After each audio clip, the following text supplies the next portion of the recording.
बिस्मिल्लाहिर्रहमानिर्रहीम। अस्सलाम वालेकुम। आज की वीडियो में बात करेंगे कि माशी मदद को अब फ़ौज आएगी। जी हाँ, फ़ौज आएगी और वो कैसे आएगी वो मैं आपको आगे चलकर बताऊंगा। इसके अलावा बात होगी कि जो फ़ौजी ट्रायल है वो अदालत में हो रहा है और अदालत में कैसे होगा ये मैं आपको बताऊँगा।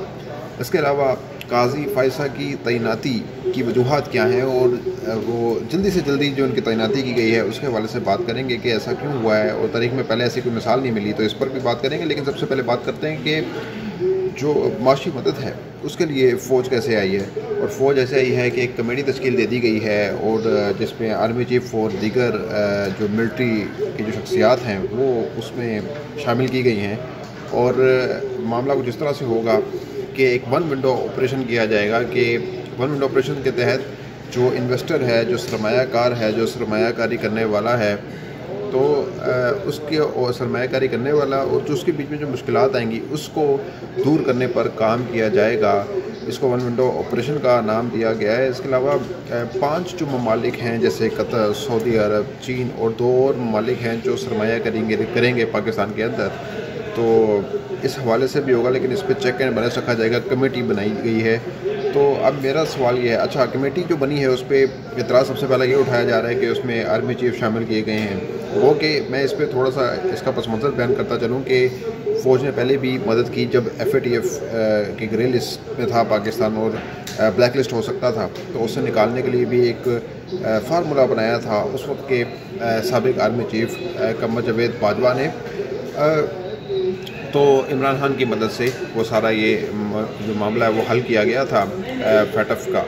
तो पहले भी फ़ौज ने काम किया, अब भी करे, तो इसमें कोई मुज़क्का नहीं है। लेकिन बात यह है कि इस टाइम मामला और समझ में जा चुके हैं और 9 मई के वाक़े के बाद जो है वो सारा सिनेरियो टोटली चेंज हो चुका है। बहरहाल जो इस पर इतराज़ उठाए जा रहे हैं वो अपनी जगह पर, लेकिन जो इतराज़ सबसे बड़ा उठाया जा रहा है वो ये उठाया जा रहा है कि जो हुकूमत है वो कहाँ है। वो तो इसी बेस पे आई थी ना कि इमरान खान नाअहल हैं, नालायक हैं, निकम्मे हैं और हम इसकी कारकर्दगी जो है वो बेहतर बनाएंगे, माशी बेहतरी करेंगे और मुल्क तरक्की की तरफ गामज़न हो जाएगा, तरक्की की राह पर चल पड़ेगा। लेकिन जो मनसूबाबंदी की जा रही है और ये जो कमेटियाँ बनाई जा रही हैं ये एक हुकूमत की नालायकी को शो करती है बेसिकली, कि हुकूमत नालायक है, डल है, नाअहल है, इसके पल्ले कुछ नहीं है। सिर्फ IMF को आंखें दिखाने के अलावा इनको कुछ नज़र नहीं आता। इनको यही पता है कि बस आंखें कैसे दिखानी हैं और बड़ी बड़ी बातें कैसे करनी हैं, दावे कैसे करने हैं, वादे कैसे करने हैं और सारा मलबा इमरान खान पर कैसे फेंकते चले जाना है। इसके अलावा कोई इनके पास हल नहीं है। ये तो कह रहे थे कि मैं चुटकी बजा कर ही मसले सारे हल कर दूंगा। डार साहब जब लंदन में बैठे हुए थे वो कैसे कैसे मंसूबे बता रहे थे कि मैं ऐसे करूँगा तो डॉलर ऐसे करूँगा, उसका कान पकड़ूंगा तो डॉलर तो मेरे कदमों के नीचे गिर जाएगा, डॉलर तो मेरे पाँव पकड़ लेगा, डॉलर मेरे आगे हाथ जोड़ देगा। तो इस तरह के मामला थे। लेकिन हो क्या रहा है, इस कमेटी के बाद ये सारा कुछ एक्सपोज होता चला गया है। अच्छा मैं आपको बताऊं इस कमेटी का फ़ायदा क्या होगा।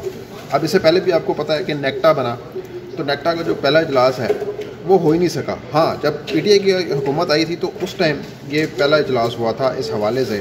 फिर इस तरह आपको नेशनल एक्शन प्लान जब बना था तो आप उसका देखें कि वो कितनी कमेटियाँ बनी और वो कहाँ गई, तो वो भी देखने से ताल्लुक़ रखती है बात। तो अब ये जो कमेटी तश्कील दी गई है इसमें क्या निकलेगा ये भी आने वाले वक्त में सामने आ जाएंगी चीज़ें। तो 2035 तक मुल्क की GDP जो है वो 3 गुना बढ़कर $1 खरब हो जाएगी। ऐसा हुकूमती दावा है कि अगर इस प्लान पर अमल दरामद कर दिया जाए। बेसिकली माशी रिवाइवल है ना, कि रिवाइव कैसे करनी है, मैशत को कैसे रिवाइव करना है, तो उस हवाले से ये सारी बात चल रही है। तो बात यह है कि जो अंदर के जो लोग हैं वो सरमायाकारी करने पर तैयार नहीं हैं, तो बाहर के लोगों को आप कैसे राज़ी करेंगे कि वो यहाँ पर आकर सरमायाकारी करेंगे।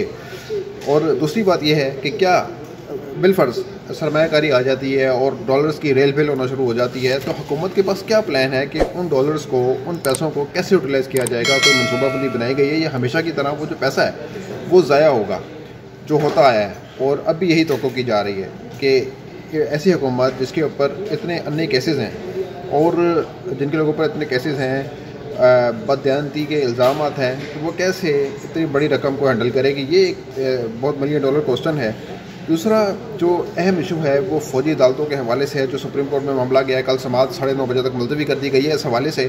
तो इसमें भी अगर ये फ़ैसला सुप्रीम कोर्ट दे देती है कि ये जो ट्रायल कोर्ट्स जो बनी है सिविलियंस के लिए, ये नहीं हो सकता ऐसे, और सिविलियंस का ट्रायल जो है सिविल अदालतों में ही होगा, तो फिर हो सकता है कि फ़ौज और मिलिट्री इस्टेब्लिशमेंट और अदालत जो है वो आमने सामने आ जाए। लेकिन अभी ये मामला चल रहा है और इस पर अभी काफ़ी बहस वैसा हो रहा है कि ट्रायल किस तरह हुआ, कैसे हुआ और इसकी नौयत क्या है। तो इस पर बहस छिड़ गई है अदालत में और देखिए कि कल फैसला आता है या समाअत को मज़ीद आगे लेके जाया जाता है। लेकिन अगर तो ख़िलाफ़ आता है तो फिर बड़ी जो है मुश्किलात हो सकती हैं पैदा। लेकिन एक और अहम बात यह है कि अब चूँकि चीफ़ जस्टिस के पास 3 महीने बाकी रह गए हैं तो वो कभी भी अपनी साख को मुतासिर नहीं करेंगे। वो कोशिश करेंगे कि उनका जो अख्ताम है, उनकी जो पीरियड है, जो मुद्दत है, उसका अख्ताम जो है वो अच्छाई पर हो और लोग उनको अच्छे अल्फाज में याद रखें और ये ना हो कि वो कहीं जी के साथी जजेस जो हैं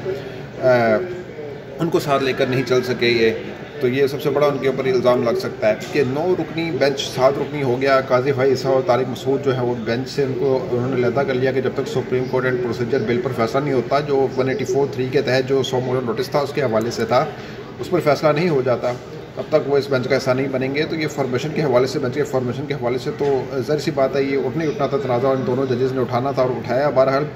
और अब जो सुप्रीम जो हुकूमत है वो सुप्रीम कोर्ट के जज को पहले लाना चाहती है, जो नए जज को, जो काजी वैसा होंगे, और 3 महीने पहले ही इसका जो नोटिफिकेशन है वो जारी कर दिया गया है। तारीख में ऐसी कोई मिसाल नहीं मिलती। ये जल्दबाजी की वजह क्या है, उजलत की वजह क्या है, ये मैं आपको बताता हूँ। लेकिन सबसे पहले मैं आपको बताऊँ कि जब पहले माजी में जजेस की तैनाती होती रही हैं तो वो कितने दिनों के बाद हुई, कितने दिनों पहले हुई, तो उस हवाले से आपको मैं बताता हूँ कि जस्टिस उमर अता बंदियाल की जो तैनाती थी वो 19 दिन पहले हुई, अनाउंस हुई। फिर जस्टिस गुलजार थे, उनकी 16 दिन पहले उनको नोटिफाई किया गया। फिर जस्टिस खोसा को 15 दिन पहले तैनात किया गया। फिर साकिब निसार को 23 दिन पहले तैनात किया गया। जस्टिस अनवर ज़हीर जमाली को 10 दिन पहले किया गया। जस्टिस जवाद ख्वाजा साहब को 12 दिन पहले किया गया। फिर इस तरह जस्टिस नासिर मुल्क साहब को 6 दिन पहले जो है वो तैनात किया गया। लेकिन ये तो 3 महीने पहले तैनाती की गई है और तैनाती जो है वो होना इस बात की गुमाजी करता है कि बेसिकली हुकूमत जो है एक जो सुप्रीम कोर्ट में तकसीम है उसका फ़ायदा उठा रही है, उसका एज लेके जा रही है। और ज़ाहिर सी बात है ये एक पैगाम दिया जा रहा है बेसिकली जो दूसरे साथी जजेस हैं और जो लोअर कोर्ट्स हैं उनको कि अब आपका अगला चीफ जस्टिस ये आ रहा है तो अब आप जो है ना खुद अपने फैसलों पर नज़रसानी कर लें, वरना आपका फिर अंजाम सबके सामने होगा।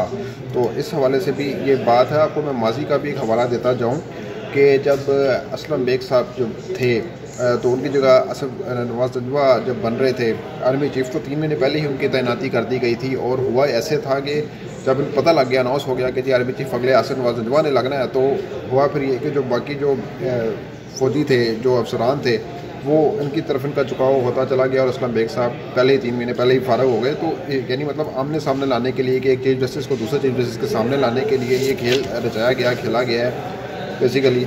और बदनाम इमरान खान को किया जा रहा है कि वो अदालत और फ़ौज को जो है आमने सामने लाना चाहते हैं और ये कमरान शाही साहब ऐसी बातें कर रहे हैं, उनको तो बस वो बहुत इमरान में वो क्या क्या बातें कर जाते हैं, गुमराह कुन बातें, तो इन पर तो कोई एक्शन नहीं लेता।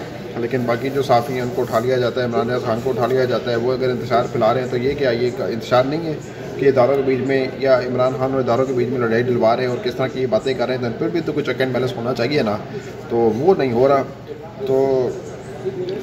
तो मैं आपको ये अर्ज़ करता चलूँ कि बहरहाल जो मामला है वो गड़बड़ है।